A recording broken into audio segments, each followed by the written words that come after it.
الحمد لله الذي وفق من شاء من عباده لمكارم الأخلاق وهداهم إلى ما فيه فلاهم وسعادتهم في الدنيا ويوم التلاق وأشهد أن لا إله إلا الله وحده لا شريك له له الملك الكريم أما بعد. آج سفر المظفر کا تیسرا ہفتہ شروع ہو چکا، ختم ہونے جا رہا ہے. آج کے خطبے میں قطع رحمی یعنی رشتہ توڑنے سے بچو، اس کے کتنے نقصانات ہیں رشتہ توڑنے سے، انہی سب چیزوں کو آج بتائیں گے اس خطبے میں. رشتہ داروں کے ساتھ اچھا سلوک کرنے اور تعلقات کو اپنانے اور ضرورت کے موقع پر ان کی مدد کرنے کا نام صلہ رحمی ہے. صلہ رحمی کسے کہتے ہیں؟ رشتہ داروں کے ساتھ اچھا سلوک کرنے اور تعلقات کو اپنانے اور ضرورت کے موقع پر ان کی مدد کرنے کا نام صلہ رحمی ہے. اور ان کے ساتھ برا سلوک کرنے اور تعلقات کو توڑنے اور وسعت کے باوجود ان کی ضروریات کا خیال نہ رکھنے کا نام قطع رحمی ہے. یعنی رشتوں کو توڑنا ہے. اسلام نے رشتوں کو جوڑنے اور ہر ایک کے ساتھ صلہ رحمی کرنے کی بہت فضیلت بیان فرمائی ہے، اور رشتوں کو توڑنے اور قطع رحمی کرنے سے ہر انسان کو روکا ہے. لہذا آج کے خطبے میں رشتوں کو توڑنے سے بچوں کے عنوان پر قرآن و حدیث کی روشنی میں چند باتیں بیان کی جا رہی ہیں. So please listen to carefully خطبہ. تو پہلا کام کرنا ہے رشتہ توڑنے کے معاملے میں اللہ سے ہمیں کیا کرنا ہے؟ ڈرنا ہے. قرآن کریم میں اللہ تعالیٰ ارشاد فرماتے ہیں اللہ سے ڈرو. جس کا واسطہ دے کر تم ایک دوسرے سے اپنے حقوق مانگتے ہو اور رشتہ داریوں کی حق تلفی سے ڈرو. یقین رکھو کہ اللہ تمہاری نگرانی کر رہا ہے. اللہ کا واسطہ دے کر مانگنے کا مطلب یہ ہے کہ تم لوگ دنیا میں جب ایک دوسرے سے اپنے حقوق مانگتے ہو تو بکثرت کہتے ہو کہ اللہ کے واسطے مجھے میرا حق دے دو. جب تم اپنے حقوق کے لیے اللہ کا واسطہ دیتے ہو تو دوسروں کا حق ادا کرنے میں بھی اللہ سے کیا کرو؟ ڈرو. خاص طور پر رشتہ داروں کے حقوق کو ادا کرو اور ان کی حق تلفی مت کیا کرو. تو رشتہ داری کو توڑنا گناہ کبیرہ بھی ہے. پتہ ہے آپ کو گناہ کبیرہ کتنے ہیں؟ تو انہی میں سے رشتہ داری کو توڑنا گناہ کبیرہ ہے. ایک حدیث میں رسول اللہ صلی اللہ علیہ وسلم نے اللہ کے ساتھ کسی کو شریک ٹھہرانے کے بعد سب سے بڑا گناہ جو بتایا ہے رشتہ داری کو توڑنا بتایا ہے. چنانچہ روایت میں آتا ہے کہ کچھ آدمی حضور صلی اللہ علیہ وسلم کے پاس آئے. ان میں سے ایک نے آپ صلی اللہ علیہ وسلم سے پوچھا کیا آپ ہی کہتے ہیں کہ آپ اللہ کے رسول ہیں؟ آپ نے فرمایا ہاں میں ہی کہتا ہوں. اس نے کہا یا رسول اللہ کے نزدیک سب سے زیادہ پسندیدہ عمل کیا ہے؟ آپ نے فرمایا اللہ پر ایمان لانا. اس نے کہا یا رسول اللہ پھر اس کے بعد کیا ہے؟ آپ نے فرمایا اس کے بعد صلہ رحمی کرنا ہے. اس نے کہا یا رسول اللہ کے نزدیک سب سے زیادہ ناپسندیدہ عمل کیا، یہ بھی آپ بتلا دیں. آپ نے فرمایا اس کے ساتھ کسی کو شریک ٹھہرانا. اس نے کہا یا رسول اللہ پھر اس کے بعد کیا ہے؟ آپ نے فرمایا پھر اس کے بعد رشتے کو توڑنا. یعنی رشتہ داری کو توڑنا گناہ کبیرہ ہے، اور گناہ کبیرہ تو آپ سمجھتے ہیں کتنا بڑا گناہ ہے. تو تیسرا کام رشتہ توڑنے والے اللہ کی رحمت سے دور ہیں اور ان پر کیا ہوتی؟ اللہ کی لعنت بھی ہوتی ہے. رشتے کو توڑنا اللہ کے نزدیک بہت ہی ناپسندیدہ ہے. اللہ نے ان لوگوں پر لعنت فرمائی جو رشتے کو توڑ دیتے ہیں. قرآن کریم میں ایک جگہ اللہ تعالیٰ نے فرمایا جو لوگ اللہ سے کیے ہوئے عہد کو مضبوطی سے باندھنے کے بعد توڑتے ہیں، جن رشتوں کو اللہ نے جوڑے رکھنے کا حکم دیا انہیں کیا کرتے ہیں؟ کاٹ ڈالتے ہیں، زمین میں فساد مچاتے ہیں، لڑائی جھگڑے کرتے ہیں. تو ایسے لوگوں کے حصے میں لعنت آتی ہے اور اصلی ٹھکانے میں برا انجام ان کا ہی ہے. اصلی ٹھکانے میں برا انجام انہی لوگوں کا ہے جو رشتہ توڑتے ہیں. تو ہمیں رشتہ توڑتے وقت اللہ سے ڈریں۔ تو چوتھا کام، رشتہ توڑنے والا جنت کی خوشبو سے بھی محروم رہے گا، یہ بھی ایک حدیث ہے۔ جنت کی خوشبو بہت دور دور تک پھیلی ہوئی ہے، جنت میں داخل ہونے سے کئی میل پہلے ہی اس کی خوشبو آنے لگتی ہے، مگر رشتہ داری کو توڑنا اللہ کے نزدیک اتنا بڑا گناہ ہے کہ اللہ ایسے لوگوں کو اس کی خوشبو سے بھی محروم کر دے گا۔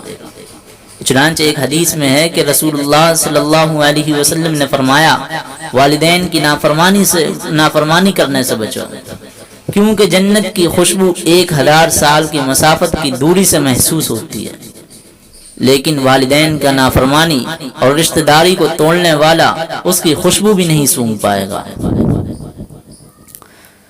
نمبر 5، رشتہ توڑنے والے کے پاس بیٹھو بھی مت کبھی۔ اگر آپ کو پتا ہے کہ یہ آدمی رشتہ توڑتا ہے تو اس کے پاس ہرگز آپ کبھی مت بیٹھیں۔ آپ کو میں بتا دوں، حضرت عمر بن عبدالعزیز رحمۃ اللہ علیہ بہت ہی عادل، انصاف پسند اور دیندار حاکم گزرے ہیں۔ ایک مرتبہ انہوں نے فرمایا، جو شخص رشتہ داری کو توڑتا ہے اس سے میل جول مت رکھو۔ یہ انہوں نے اپنے یہاں قانون لاگو کرا تھا۔ کیوں کہ میں نے قرآن کریم میں ایسے لوگوں پر 2 جگہ لعنت پائی ہے، ایک تو سورہ رعد میں اور دوسری سورہ محمد میں۔ اس سے معلوم ہوا ان 2 آیتوں سے کہ رشتے کو توڑنا اتنا بڑا گناہ ہے کہ رشتے توڑنے والے کے پاس بیٹھنے والے بھی اللہ کی رحمت سے محروم ہو جاتے ہیں۔ کیا ہو جاتے ہیں؟ محروم ہو جاتے ہیں۔ اس لیے جو اس گناہ میں مبتلا ہے اس کو چاہیے کہ وہ جلدی سے توبہ کرے، ابھی اس کے پاس ٹائم ہے، اور ہر ایک کے ساتھ کیا کرے؟ صلہ رحمی کرنا ابھی سے شروع کر دے۔ قطع رحمی کرنے والے کا کوئی عمل قبول نہیں ہوتا، جو رشتہ داری توڑتا ہے اس کا کوئی بھی عمل قبول نہیں ہوتا۔ تو آج ہم رشتے کو توڑنا ایک معمولی سی بات سمجھتے ہیں، مگر اسلام کی نظر میں یہ بہت بڑا گناہ ہے۔ اس کی نحوست سے اللہ کے یہاں کوئی عمل قبول نہیں ہوتا۔ رسول اللہ صلی اللہ علیہ وسلم نے فرمایا، آدم کی اولاد کے اعمال ہر جمعے کی رات اللہ کے سامنے پیش کیے جاتے ہیں، بس جو رشتے کو توڑنے والے ہوتے ہیں ان کے اعمال قبول نہیں کیے جاتے۔ ایک اور حدیث میں ہے کہ شب قدر میں سب کی مغفرت کر دی جاتی ہے، مگر 4 لوگوں کو کیا کرا جاتا؟ معاف نہیں کیا جاتا۔ صحابہ کرام رضوان اللہ علیہ مجمعین نے عرض کیا، یا رسول اللہ وہ 4 لوگ کون ہیں؟ آپ نے فرمایا، ہمیشہ شراب پینے والا، اپنے والدین کی نافرمانی کرنے والا، رشتہ داری کو توڑنے والا اور دل میں کینہ رکھنے والا۔ ان حدیثوں سے آپ سمجھ سکتے ہیں کہ رشتہ داری کتنی اہم چیز ہے۔ اور 7ویں چیز ہے، رشتہ عرش پر لٹک کر اللہ سے فریاد کرتا ہے۔ رشتے اور تعلقات اسلام کی نظر میں بہت اہمیت رکھتے ہیں، ہمیشہ ان کو اپنانے کی کوشش کرنا چاہیے، کبھی بھی ان کو نہیں توڑنا چاہیے، کیونکہ وہ اللہ کے سامنے فریاد کرتے ہیں اور کہتے ہیں، اے اللہ آپ ان سے تعلق قائم رکھیے جنہوں نے مجھ سے تعلق برقرار رکھا، اور آپ ان سے تعلق توڑ دیجئے جنہوں نے دنیا میں مجھ سے تعلق توڑے رکھا۔ چنانچہ روایت میں آتا ہے کہ رسول اللہ صلی اللہ علیہ وسلم نے فرمایا، رشتہ عرش سے لٹکا ہوا اور وہ کہتا ہے کہ اللہ اس سے اپنا تعلق جوڑے رکھے جس نے مجھے جوڑے رکھا، اور اللہ اس سے اپنا تعلق توڑ دے جس نے مجھ سے تعلق توڑ دیا۔ تو آج کا خطبہ رشتہ داری توڑنے سے بچوں کے عنوان پر بدلایا جا رہا ہے، دیا جا رہا ہے، لہذا آپ اس خطبے کو غور سے سنیں۔ 8ویں چیز ہے، اگر کبھی کسی رشتہ دار سے کوئی غلطی ہو جائے تو اس کی وجہ سے صلہ رحمی ترک نہیں کرنا چاہیے۔ اگر کسی سے کوئی غلطی ہو جائے رشتہ دار سے تو اس کی وجہ سے رشتہ داری توڑنا نہیں چاہیے۔ اسلامی تاریخ کا یہ مشہور واقعہ ہے، منافقوں نے حضرت عائشہ رضی اللہ عنہا پر بدکاری کی تہمت لگائی، جو حضور صلی اللہ علیہ وسلم کی باوقار بیوی حضرت ابوبکر صدیق کی نہایت ذہین صاحبزادی تھی۔ یہ تہمت اور سراسر جھوٹ اور بے بنیاد تھی۔ قرآن کریم میں بھی اس جھوٹ سے مراد اور حضرت عائشہ کی پاک دامنی کا اعلان کیا گیا۔ لیکن جب منافقوں نے اس فرضی اور من گھڑت بات کو پھیلایا تو 2-3 سیدھے سادے مسلمان بھی اس میں کیا ہو گئے؟ شریک ہو گئے۔ انہی میں مصطح بن اساسہ رضی اللہ عنہ جو ایک مہاجر صحابی بھی تھے، وہ بھی اسی میں شامل ہو گئے، جو حضرت ابو بکر کے رشتہ دار تھے، اور حضرت ابو بکر رضی اللہ عنہ ان کی مالی مدد بھی فرمایا کرتے تھے۔ جب ان کو پتا چلا کہ مصطح نے بھی عائشہ کے خلاف ایسی باتیں کہی ہیں تو انہوں نے قسم کھا لی کہ آئندہ ان کی مالی مدد نہیں کروں گا۔ حضرت مصطح رضی اللہ عنہ سے غلطی ضرور ہو گئی تھی، مگر انہوں نے سچے دل سے توبہ بھی کر لی تھی۔ اس لیے اللہ تعالیٰ نے قرآن کریم میں ان کے تعلق سے فرمایا، تم میں سے جو اہل خیر ہیں اور مالی وسعت رکھتے ہیں وہ ایسی قسم نہ کھائیں کہ وہ رشتہ داروں، مسکینوں اور اللہ کے راستے میں ہجرت کرنے والوں کو کچھ نہ دیں گے، اور انہیں چاہیے کہ معافی اور درگزر سے کام لیں۔ کیا تمہیں یہ پسند نہیں کہ اللہ تمہاری خطائیں بخش دیں، اور اللہ بہت بخشنے والا بڑا مہربان ہے۔ اس آیت میں اللہ تعالیٰ نے حضرت ابو بکر صدیق اور آپ کے واسطے سے پوری امت کو یہ تعلیم دی ہے کہ کسی کے اخلاقی جرم کی وجہ سے اس کے ساتھ حسن سلوک کرنے سے نہیں رکنا چاہیے، بلکہ اس کے ساتھ عفو درگزر کا معاملہ کرنا چاہیے اور پہلے کی طرح حسن سلوک کرتے رہنا چاہیے۔ تو نمی چیز قطع رحمی کرنے والے کی سزا بہت جلد دنیا میں بھی مل جاتی ہے۔ یہ بھی ایک چیز لوگوں کو بہت دیکھنے میں آتی ہوگی کہ کوئی اگر رشتہ داری توڑتا ہے تو اسے اس کی سزا بہت جلدی یہی مل جاتی ہے۔ تو قطع رحمی کرنا ایسا گناہ ہے، آخرت کے علاوہ دنیا میں بھی اس کی سزا بہت جلد ملتی ہے۔ حضور اکرم صلی اللہ علیہ وسلم کے ارشاد ہے، ظلم و زیادتی اور قطع رحمی کے علاوہ کوئی اور گناہ اس لائق نہیں کہ اللہ تعالیٰ اس کے کرنے والے کو آخرت کی سزا کے ساتھ ساتھ دنیا میں بھی جلدی عذاب دے دیتا ہے۔ وہ پریشان ہو جاتا ہے، مصیبتوں میں پڑ جاتا ہے، پھر اسے مدد پڑتی ہے، وہ پھر بعد میں پچھتاتا ہے۔ تو اسی لیے قطع رحمی کرنے والے کو سزا بہت جلد مل جاتی ہے۔ تو 10ویں چیز ہے، قطع رحمی کرنے والے کے ساتھ بھی آپ صلہ رحمی کرو۔ بالکل ظاہر اور بدیہی بات ہے کہ جب ہم ہر بات میں یہ دیکھیں کہ جیسا برتاؤ دوسرا کرے گا ویسا ہی میں بھی کروں گا تو ہم نے کیا صلہ رحمی کی ہے۔ یہ بات تو ہر اجنبی کے ساتھ بھی ہوتی ہو۔ جب دوسرا شخص آپ پر احسان کرے گا تو آپ خود اس پر احسان کرنے پر مجبور ہو جائیں گے۔ صلہ رحمی تو در حقیقت یہی ہے کہ اگر دوسرے کی طرف سے بے اتفاقی اور بے نیازی قطع تعلق ہو تو تم اس کے جوڑنے کی فکر میں رہو، اس کے جوڑنے میں فکر مند رہو۔ نبی کریم صلی اللہ علیہ وسلم نے ارشاد فرمایا، وہ شخص صلہ رحمی کرنے والا نہیں جو برابر سرابر کا معاملہ کرنے والا ہو۔ صلہ رحمی کرنے والا تو وہ ہے جو دوسروں کے توڑنے پر صلہ رحمی کرے۔ تو قرآن و حدیث کی روشنی میں دیے گئے خطبے کا نچوڑ بھی سن لیتے ہیں۔ آج کے خطبے میں سب سے پہلی بات یہ بتائی گئی کہ رشتہ داری کو اپنانا چاہیے، اس کو توڑنے سے ہم لوگوں کو ڈرنا چاہیے، اور بتایا گیا کہ رشتہ داری بہت اہم چیز ہے۔ Relation is very important things.